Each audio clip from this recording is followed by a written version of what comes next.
à tous et à toutes. Aujourd'hui, nous nous retrouvons donc pour la présentation d'un nouvel outil pédagogique. Et pour ce faire, je suis avec Martina, qui est chargée de documentation au CODES 83, pour la présentation de cet outil qui s'appelle Mouskit.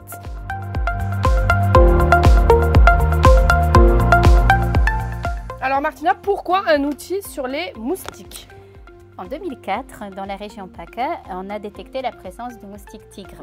L'Agence régionale de santé a financé ce support et a missionné CRES, Comité régional d'éducation pour la santé, pour la création de contenu avec nombreux partenaires institutionnels. Ok, alors cet outil est à destination de qui finalement ? Alors, cet outil permet de travailler avec des enfants de 9 à 15 ans. Les destinataires, ce seront donc des enseignants ou toutes professionnels travaillant auprès de ce public-là pour mettre en place des actions de sensibilisation et de prévention.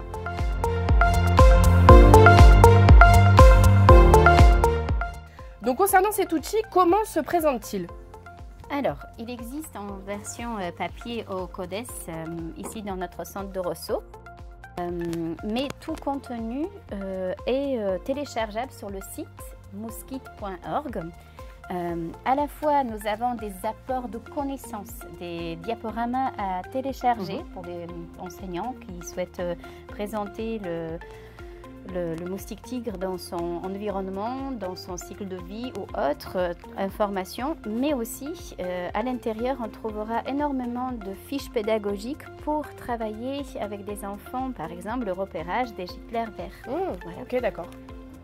Très bien. Donc ce support avec toutes les petites fiches ressources est à destination donc, de l'ensemble des professionnels comme les enseignants ou toute personne ayant envie de faire de la sensibilisation sur le moustique tigre. Tout à fait. Il permet également aux enfants de télécharger aussi le contenu et travailler par eux-mêmes les connaissances autour de ce moustique.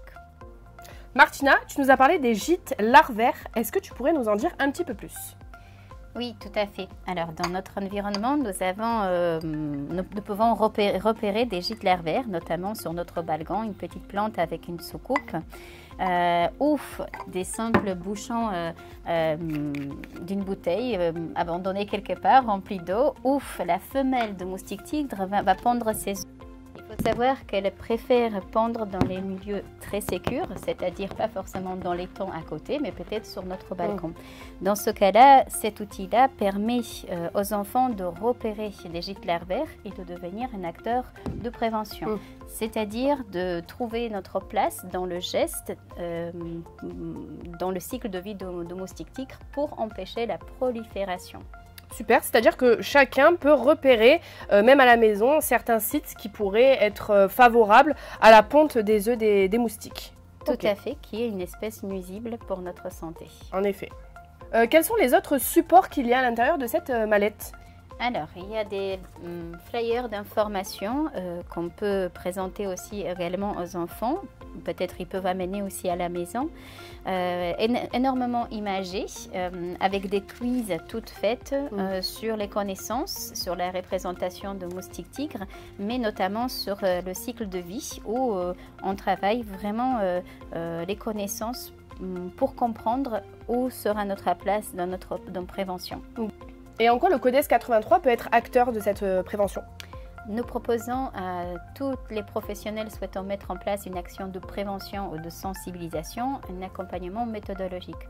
On peut se rendre aussi sur place pour une animation auprès des enfants, mais qui sera en amont co-construit avec le professionnel sur le terrain. Ok, merci très bien Martina pour cette présentation de cet outil. Vous pouvez retrouver toutes les informations de cet outil sur le site du CODES 83 dans l'onglet ressources. Aussi pour prendre rendez-vous avec Martina pour vous présenter l'ensemble de nos outils présents dans notre centre de ressources. Bonne journée.